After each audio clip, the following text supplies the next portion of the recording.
یہ میرے نزدیک سب سے بڑی کامیابی ہے جو انسان کو حاصل ہو سکتی ہے اس دنیا میں۔ اللہ تعالیٰ اسے قبول فرما لے اپنے دین کی خدمت اور اس کے غلبے کی جد و جہد کو۔ اس میں یہ فرمایا والذین جاہدوا فینا۔ اب دیکھیے جو حدیث میں نے سنائی تھی آمرکم بخمس بالجماعت والسمع والطاعت والہجرت والجہاد فی سبیل اللہ، آج کے سبق میں ہجرت کا ذکر بھی آ گیا۔ یا عبادی الذین آمنوا ان ارضی واسعۃ فایایا فاعبدون کل نفس ذائقۃ الموت ثم الینا ترجعون والذین آمنوا وعملوا الصالحات لنبوئنهم من الجنۃ غرفا۔ اور اب جہاد کا ذکر آ گیا جس پر یہ سورت ختم ہو گئی۔ والذین جاہدوا فینا، اور وہ لوگ جو جہاد کریں ہماری راہ میں۔ اور جہاد دو کاموں کے لیے ہوگا، دین کا پھیلانا اور دین کا غالب کرنا۔ اس کے لیے محنت، اس کے لیے کوشش، دامے درمے سخنے، اس کے لیے قلم سے انسان لکھ رہا ہے تو وہ بھی جہاد ہے، زبان سے کہہ رہا ہے وہ بھی جہاد ہے، تنہائی میں جا کر کسی کو سمجھا رہا ہے وہ بھی جہاد ہے، کسی اپنی تنظیم کے اجتماع میں شرکت کر رہا ہے وہ بھی جہاد ہے، اس میں مال خرچ ہو رہا ہے وہ انفاق فی سبیل اللہ ہے۔ تو یہ جان لیجئے جہاد بہت براڈ بیس ہے، قتال جو ہے اللہ کی راہ میں جنگ، یہ اس کا کلائمیکس ہے، اس کی چوٹی ہے۔ ایک مثلث کو ذہن میں رکھیے کہ اس کا بیس ہے اور پھر دونوں سائڈز جو ہیں وہ جا کر اوپر ایک نقطے پر مل جاتے ہیں۔ یہ بیس جہاد ہے اور وہ قتال فی سبیل اللہ ہے۔ بیس جو ہے بہت براڈ ہے، جو کوشش، جو محنت، جو جد و جہد اللہ کے دین کے پھیلانے یا قائم کرنے کے لیے ہو رہی ہے وہ جہاد فی سبیل اللہ ہے۔ البتہ اس کی آخری منزل قتال فی سبیل اللہ ہے، جو سورہ صف میں ہم پڑھ چکے۔ مقام محبوبیت وہی ہے، جو وہاں پہنچے گا وہ محبوب ہوگا اللہ کا۔ ان اللہ یحب الذین یقاتلون فی سبیلہ صفا کانہم بنیان مرصوص۔ یا اللہ تعالیٰ کو تو محبت اپنے ان بندوں سے ہے جو اس کی راہ میں جنگ کرتے ہیں صفے باندھ کر گویا کسی سا پلائی ہوئی دیوار ہے۔ وہ لفظ جہاد ہے جس پر سورت ختم ہو رہی ہے۔ والذین جاہدوا فینا لنہدینہم سبلنا۔ انتہائی تاکید کے ساتھ وعدہ، ہم لازماً ان کی رہنمائی کریں گے اپنے راستوں کی طرف۔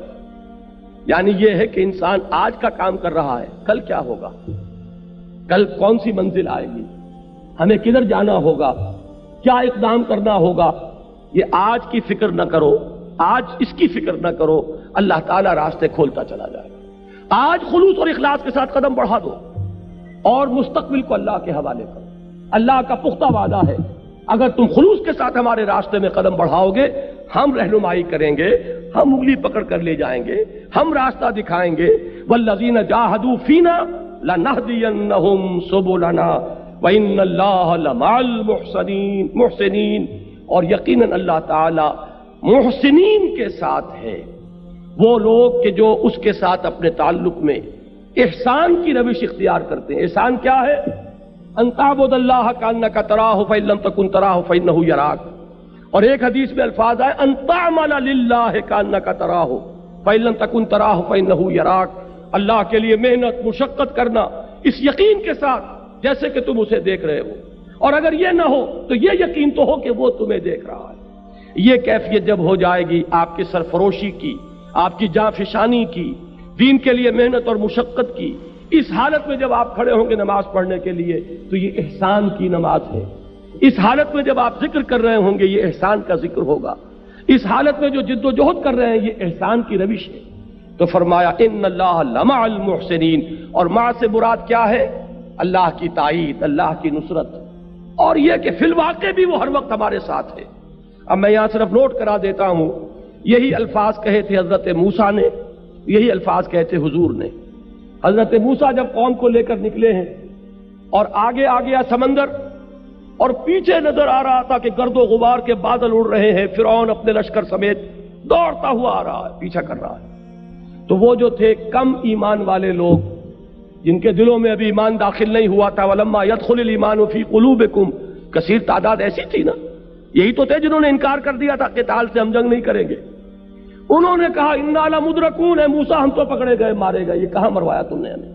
قرآن مجید میں تو یہ الفاظ نہیں ہے، لیکن تورات میں یہ الفاظ موجود ہیں کہ لوگوں نے موسیٰ کے خلاف جو ہے کہ اس سے تو بہتر تھا کہ ہم وہیں تھے، وہاں بہرحال غلامی تھی، مزدوری تھی، لیکن یہ کہ یہ تو اب ہمارے سب کو ہلاک کر دیں گے، یہاں پر تم نے ہمیں مروا دیا۔ اس وقت حضرت موسیٰ کا جواب کیا تھا؟ قرآن میں وہ الفاظ ہے کلا، ہرگز نہیں، ان معی ربی سیہدین، میرے ساتھ میرا رب ہے وہ مجھے راستہ دے گا۔ یہ یقین جو ہے یہ بھی اس راہ کے ہر کارکن کے لیے ضروری ہے۔ اللہ کی مدد، اللہ کی رزاقیت، ان دونوں چیزوں کا یقین جب ہوگا اور اللہ راستہ دکھائے گا، اللہ رہنمائی فرمائے گا۔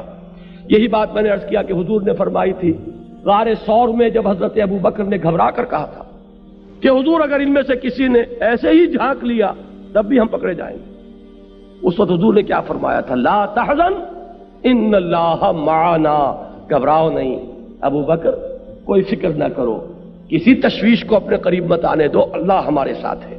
تو اللہ ساتھ ہے تو پھر کسی کا ڈر کیا ہے؟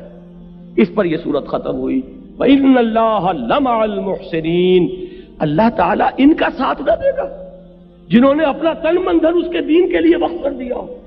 کیا اللہ تعالیٰ ان کو بے یار و مددگار چھوڑ دے گا؟ نہیں، یقین رکھو، تمہارا دل ٹھک جانا چاہیے اس پر کہ اللہ تعالیٰ رہنمائی فرمائے گا، جہاں کوئی راستہ نظر نہیں آئے گا وہاں راستہ کھولے گا۔ یرزقہ من حیث لا یحتسب، وہاں سے تمہیں رزق پہنچائے گا جہاں سے تمہیں گمان تک نہیں ہوگا۔ لیکن یہ ساری چیزیں ضروری ہیں کہ اس کے لیے ایمان موجود ہو دل میں۔ یہ ہے وہ ہدایات، ذرا نوٹ کیجئے کن کو دی گئی؟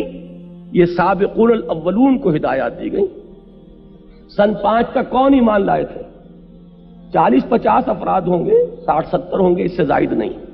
یہی وہ لوگ ہیں جو ہماری اس امت کا گل سرسبز جن کو کہنا چاہیے، السابقون الاولون، جو ابتدا میں ایمان لانے والے ہیں۔ لیکن ظاہر بات ہے وہ بھی انسان تھے، جب نیزہ لگتا تھا تکلیف ہوتی تھی، جب گھسیٹا جاتا تھا سنگلاخ زمین پر تو یہ نہ سمجھیے کہ بلال کو تکلیف نہیں ہوتی تھی۔ جب دہکتے ہوئے انگاروں پر لٹایا گیا ہے حضرت خباب کو، اور جب پیٹھ کی کھال جلی ہے اور چربی پگھلی ہے تو یہ نہ سمجھیے کہ انہیں تکلیف نہیں، تکلیفیں ہوئی۔ پھر یہ کہ وقتی طور پر ایک تشویش بھی پیدا ہونا فطری سی بات ہے، لیکن اگر یہ ہدایات سامنے ہو، اللہ تعالیٰ کی ان آیات بینات کو انسان اپنے دل اور دماغ میں بٹھا لے، اگر ان کی تلاوت کرتا رہتا ہو، اتل ما اوحی الیک من الکتاب واقم الصلاۃ ان الصلاۃ تنہی عن الفحشاء والمنکر، تو اب اس میں صبر پیدا ہوگا، ثبات پیدا ہوگا۔ یہ بات کہ موت تو یقینی ہے اور یہ دنیا فانی ہے، یہ زندگی عارضی ہے اور وہ ابدی زندگی ہے، وہ ہمیشہ کی زندگی ہے، اس کا استحضار رہے گا تو یہاں کا بڑے سے بڑا نقصان بہت ہلکا نظر آئے گا، یہاں کی بڑی سے بڑی مصیبت بہت ہی ہلکی نظر آئے گی۔ یہ یقین ہو کہ اللہ رازق ہے تو کوئی فکر نہیں ہوگا کہ کل کیا کھاؤں گا اور کل کی کیا ضرورت ہوگی۔ یہ یقین ہو کہ میں جب اللہ کا ہو گیا تو اللہ تعالیٰ بھی اب میرا ساتھ کبھی نہیں چھوڑے گا، وہ ہر مرحلے پر رہنمائی فرمائے گا۔ یہ ہے کہ جس سے انسان کی ہمتیں بندھیں گی۔ اگر عارضی طور پر کہیں کسی وقت کوئی طبیعت کے اندر کوئی تشویش پیدا ہوئی بھی تو یہ وہ ہدایات ہیں کہ جن کو انسان تازہ کرے گا تشویش رفع ہو جائے گی، ایمان تازہ ہو جائے گا، اور انسان پھر اسی راہ حق پر، اسی عظیمت کے انداز میں، اسی طریقے سے اپنے دل و دماغ کی ایک یکساں اور یکجا قوت کے ساتھ آگے بڑھتا چلا جائے گا۔ دعا کرتا ہوں کہ اللہ تعالیٰ مجھے اور آپ کو اس کی توفیق عطا فرمائے، ہمیں دین کے اس اسٹیٹک تصور، اس جامد تصور سے نکال کر دین کا یہ حرکی تصور، ڈائنمک کانسیپٹ جو ہے، دین کا انقلابی تصور، غلبہ دین کی جد و جہد اور آرزو، اور اسے اپنی زندگی کا مقصد بنانے کی ہمیں توفیق عطا فرمائے اور ہمیں اس راہ پر چلائے۔